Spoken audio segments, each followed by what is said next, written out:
How is it going, boys and girls? Welcome back to US Waterman. My name is Aaron Young. You know this lovely lady, my fiance Madeline. Today's episode, long story short, was supposed to have a charter today and it got canceled. And a lot of you guys have been asking about an update on the coral bleaching down here in the Florida Keys. If by chance this is your first time watching, my name is Aaron Young. I'm a spearfishing guide along with a few other jobs down in Key West for the last 10 years. And I just wanted to make a video and kind of bring all my subscribers who have been asking up to speed. I know a lot of you guys watch the news, and I don't watch the news, so I don't know what they've been saying. So I figured I'd hop in the water and show you guys actually what you're seeing. If you're not familiar with coral bleaching, once I get in the water, I'll do some narrative over the video, and we'll talk a little bit more about what it actually is. But yeah, that's where we're at. We're on our first spot. I'm gonna hit a couple different areas just so you can see any differences, and hopefully give you guys a realistic report. I'll see you in the water. Welcome back underwater, everybody. So I will start by saying I am not a marine biologist. I am not a coral expert. I am a hunter and spear fisherman of the ocean. I spend a lot of time around the coral. I don't know a ton about it. This first spot was about 25, 30 feet of water. This is one of the locations where they have actually tried to regrow some staghorn, and it was doing great, it looked like, but unfortunately you can see it's starting to bleach.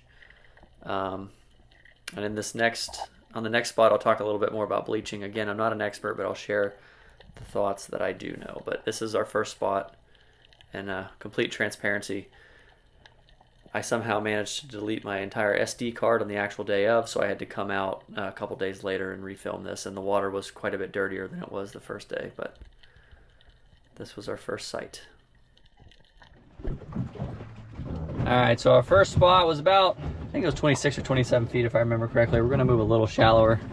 I will say that from the diving I have been doing recently, I've noticed the deeper I go, the less I see, the shallower I go, just because coral bleaching can happen for multiple things. It can be water pollution or rising sea temperatures or extreme drop or rise in sea temperatures, and the shallower water heats up easier. So it seems like the shallower I am, the more impact I see, and the deeper I go, the less I see. So we're a little shallower.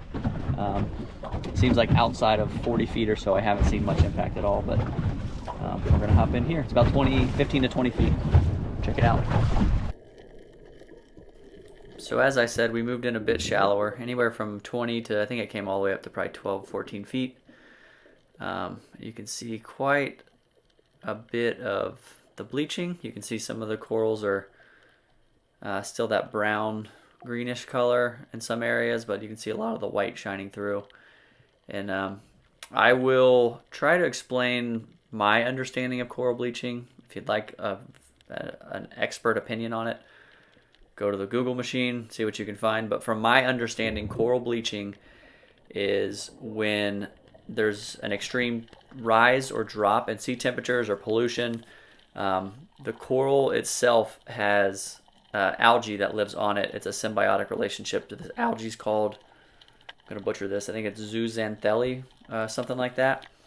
So essentially what happens is the zooxanthellae feeds the coral, and it gives it its color.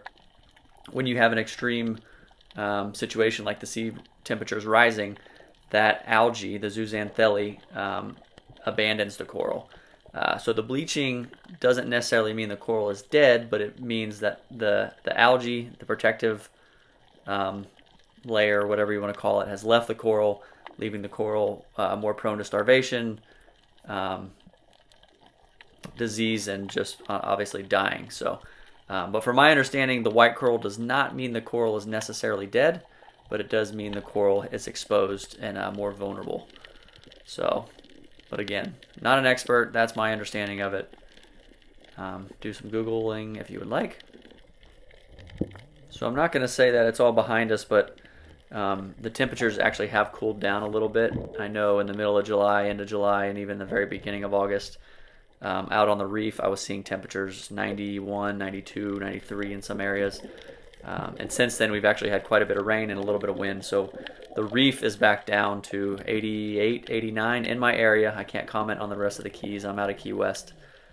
So hopefully the water temperature continues to come down, and hopefully it'll put put a stop to all this.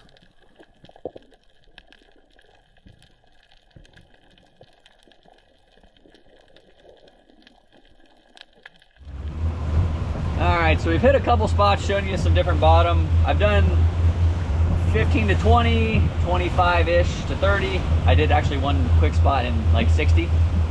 But I want to go to some really shallow water, which I actually haven't seen yet. I don't really dive the, what we call the snorkel spots that are like less than 10 feet. So I want to run over to one of those and see what they look like. And I'll show you what that looks like, and we'll wrap this thing up.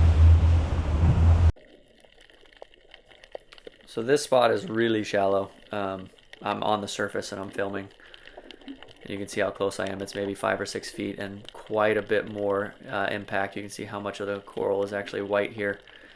And I didn't film what I'm about to talk about. I was in what I call inshore, closer to the islands. A few days prior to this, I didn't have a camera on me. It was in a charter.